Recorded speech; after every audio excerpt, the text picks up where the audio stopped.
You know that specific kind of exhaustion? The one that hits you at, say, 5 p.m.?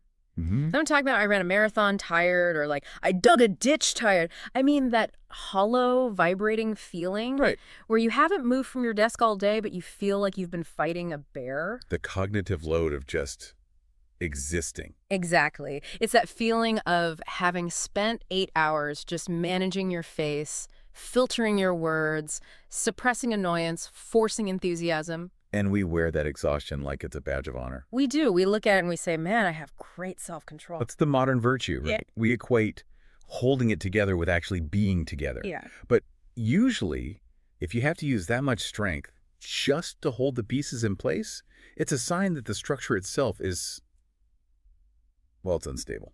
And that right there is the central tension we are diving into today. Hmm. We're looking at a stack of insights that really challenge this whole idea of self-control. The premise is a little unnerving. What if self-control is actually the enemy of stability? What if the goal isn't to control yourself, but to agree with yourself? It's a shift from management to alignment. The source material we're looking at today introduces this concept of self-agreement. Okay. And it is it's pretty ruthless in its definition. Yeah. It argues that coherence, that state of actual stability, is what happens when you stop having to police your own internal population. So let's get into the mechanics of this. Because coherence is one of those words that, it sounds nice on a yoga mat, but gets really messy in real life. It does. How exactly is this research defining a coherent human being? The definition is structural. It says, I am coherent when what I feel, think, say, and do Okay. are aligned enough that none of them have to fight each other. Okay, let's just pause there, because that sounds like a nearly impossible standard. It's a high bar. Feel, think, say, and do. In a typical business meeting, those 4 things are usually in 4 different time zones. Right. I mean, let's look at the incoherent version. You feel anxiety or frustration. Mhm. You think, I need to get out of this project. You say, sure, I can take that on. Oh, yeah. And you do the work while resenting every single minute of it. And the self-control part is just the energy you're burning to keep the feeling from leaking out into the same. Precisely. That is an internal civil war. Yeah. You are burning massive amounts of glucose just to keep your own pillars from collapsing into each other. Right. And the argument here is that we mistake that burning energy for, I don't know, work ethic or professionalism, but really it's just structural failure. So the mission for this deep dive isn't about how to get more done. It's not another optimization hack. Not at all. It's about how to stop bleeding energy into that internal war. But here's my immediate reaction, and I imagine you, the listener, feel this too. If I'm that fragmented, if my feelings and my actions are strangers, my instinct is to grab the steering wheel and force them back together. Yeah. I want to fix it. Which is the most natural human instinct. Yeah. We see a discrepancy and we want to correct it. Okay. But this is where the source material throws up a giant stop sign. It explicitly warns the fastest way to coherence is not correction. Okay, so what is it? It is honesty without self-punishment. Honesty without self-punishment. That's a tricky combination. Very. I'm great at the honesty part. I can list all my flaws right now, but the punishment usually follows immediately. It's like I'm procrastinating, which means I'm lazy and undisciplined. Right. You attach a moral judgment to the data point. And the moment you judge it, you stop seeing it clearly. You start hiding from the truth to avoid the punishment. The material suggests a different internal monologue. It's not I'm lazy. It's I am currently choosing comfort over this task. That feels, I don't know, dangerously permissive, doesn't it? If I just acknowledge I'm choosing comfort, what motivates me to change? If I strip away the guilt, don't I just become a blob? That's the fear. We think guilt is the only fuel engine we have. But the argument here is that guilt adds noise. It creates pressure. Okay. And the source says, clarity emerges when pressure is removed. If you can just admit, I'm avoiding this because I am afraid of failing at it, that's a piece of truthful data. You can work with that. You can't work with, I'm a piece of garbage. So the correction mindset, it actually drives the truth underground. Exactly. It forces you to fake it. Yeah. And faking it breaks the say and do alignment. Right. The instruction for when you find yourself in that contradiction, when you're saying yes but feeling no, is effectively to just stop the car. The text advises, I do not force resolution. I pause and let the most truthful layer speak first. The pause is interesting because I think we treat ambiguity like a medical emergency. If I don't know what I want or if I feel conflicted, I panic. I want to resolve it right now just to stop the discomfort. We treat an open loop in our brain like a threat. We just want to close the tab. Yeah. But forcing a resolution usually means we just default to the path of least resistance or the path of highest social approval. We aren't choosing the true thing. We're choosing the fast thing. It's like when you're arguing with someone and you just apologize to make it stop, not because you're actually sorry. Yes, you forced resolution, but you sacrificed coherence. And you've just planted a landmine for later. Absolutely. Because that untrue apology is going to come back up as a resentment in 3 days. Okay, so this brings us to the mechanism of how we find that truth. Because often, my brain is the loudest thing in the room. I can rationalize anything. We're all professionals at it. I can convince myself that staying in a job I hate is actually a strategic career move. I can convince myself that I'm not angry when I'm seething. We are professional rationalizers. We use logic to override our instincts. But the source material is very, very firm on the hierarchy here. It says, I do not override the body to appear rational. To appear rational, wow, that stings a bit. It does. We value looking logical more than we value being real. Because logic is social currency. Gut feelings aren't. But biologically, the body registers truth way before the brain constructs a sentence about it. So what does that look like practically? Because listen to your body it's a cliche. What are we actually listening for? It's about timing. The body's the first responder. Let's say you get a job offer. On paper, it's perfect. More money, better title. Your brain is saying yes, obviously. But your stomach drops. Or your shoulders go up to your ears. Or you just feel a sudden wave of fatigue. And usually I would just say, ignore that, I'm just nervous, look at the salary. Right, you override the signal because you can't explain it yet. You don't have the logic to back it up. But the text warns that the body registers truth before an explanation forms. Okay. If you ignore that somatic signal because it doesn't have a PowerPoint presentation attached to it, you are starting that internal war all over again. There's a line in the notes that says, listening early prevents collapse later. That feels like the summary of this whole section. It really is. If you listen to the stomach drop, you don't have to deal with the burnout 2 years later. Exactly. The body is an early warning system. Rationalization is usually a damage control system. There is a specific metric given in the source for how to identify when we are rationalizing. And I found this incredibly useful because I can never tell if I'm working hard or just forcing it.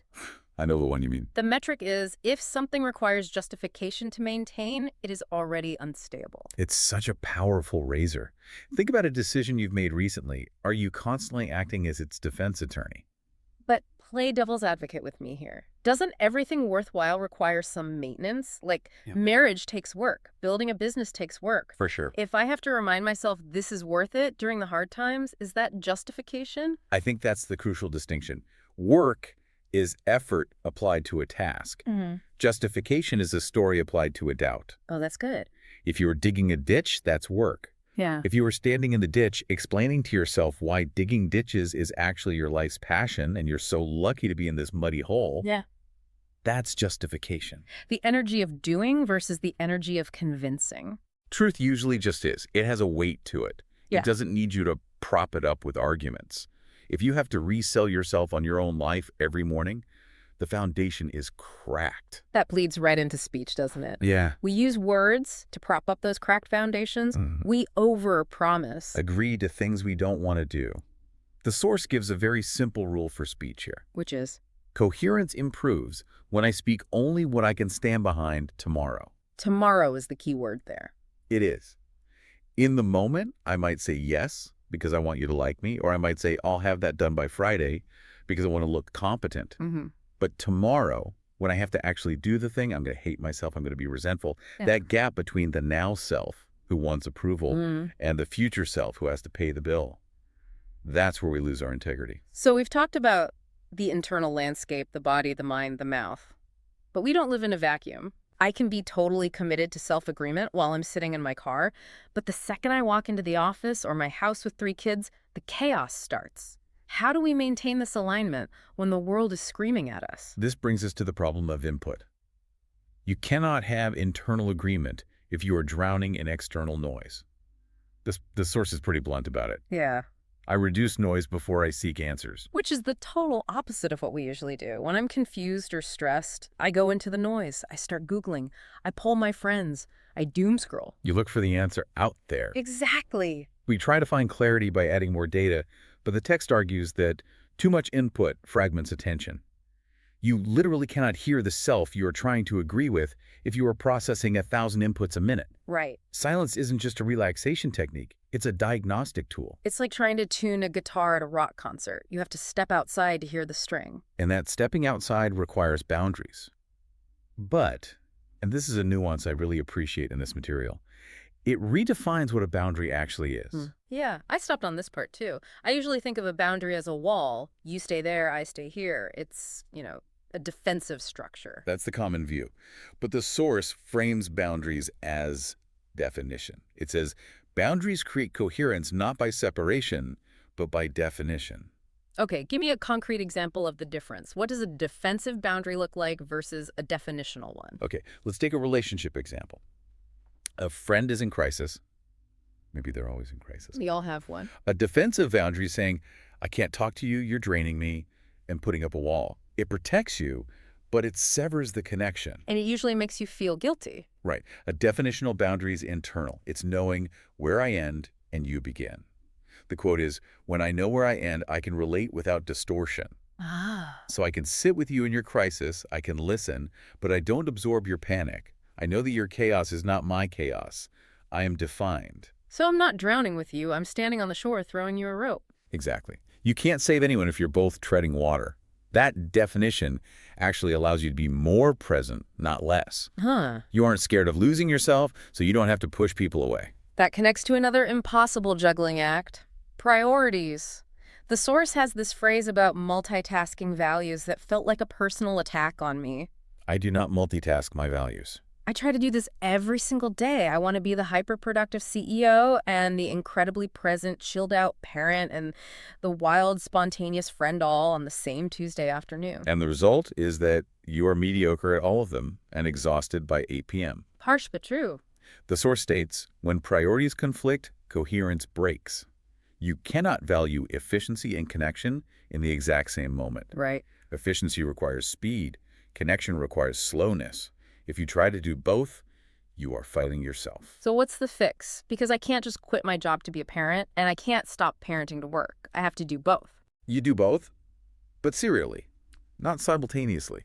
The instruction is to choose one truth at a time and let the rest reorganize. Okay. So for the next hour, the truth is focus.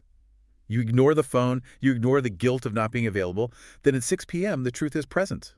You ignore the email. You don't try to answer the email while playing Legos. It's single-tasking your soul, basically. It's acknowledging that you are linear in time, even if you are multidimensional in spirit. Let's pivot to the final piece of this puzzle, action. Because we can sit here and philosophize about alignment all day, but eventually you have to operate in the world. And usually when people realize they're out of alignment, they want to do something drastic. I'm moving to a farm. I'm quitting. The burn it down phase. Yes, but the source warns against this intensity. It says consistency matters more than intensity. This is critical. Yeah. Because dramatic changes are often just another form of reactivity. You're swinging from suppression to explosion. That's not balance. That's just a pendulum. So what does consistent coherence look like? It looks boring. It looks like small, repeated acts of truth. For instance? It's saying no to the dessert you don't actually want, even if everyone else is eating it. It's taking 5 minutes of silence in the car before you walk into the house.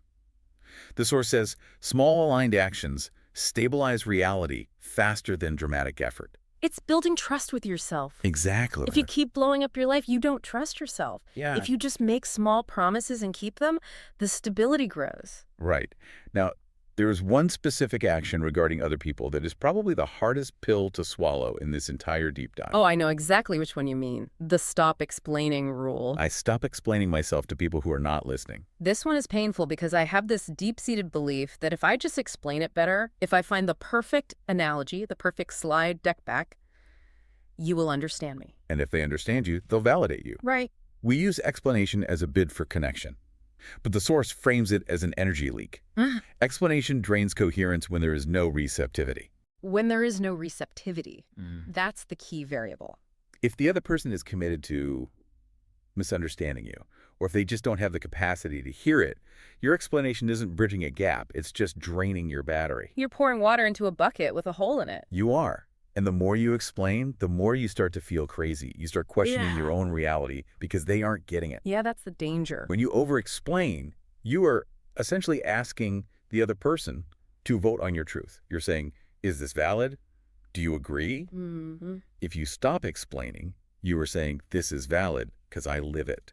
You seal the leak. That requires a level of confidence that feels quiet. And that brings us to the final outcome. If we do all this, if we stop forcing, stop explaining, listen to the body, what do we get? We don't get a trophy. We don't get productivity employee of the month. No.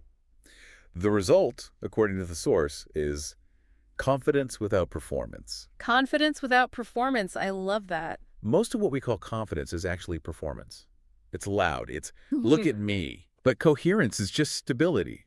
You walk into a room and you aren't vibrating with internal conflict. You don't need to prove anything because you aren't fighting anyone, least of all yourself. It's not about being better. It's not about optimization. No, it's about being whole. A bridge isn't better because it's fancy. It's good because it holds weight without buckling. That's what we are aiming for. There was one final thought in the source material that I want to leave everyone with. It was about the nature of truth and silence. And I think this is the hardest thing for us in a social media world. The line is, truth does not expire because it is quiet. That hits hard. We feel like if we don't announce our values or post our truth or debate our stance, it somehow vanishes. But the source suggests the opposite. The most real things are the ones you can hold in the dark, in the quiet, without a single like or comment or nod of approval, and they are still there in the morning. That is the ultimate test of self-agreement, isn't it? Can it survive the silence? If it can, it's real. If it needs an audience to exist, it was just a performance. So that's the challenge for this week. Not to overhaul your life, but to find those quiet truths and just agree with them. Thanks for diving in with us. See you next time.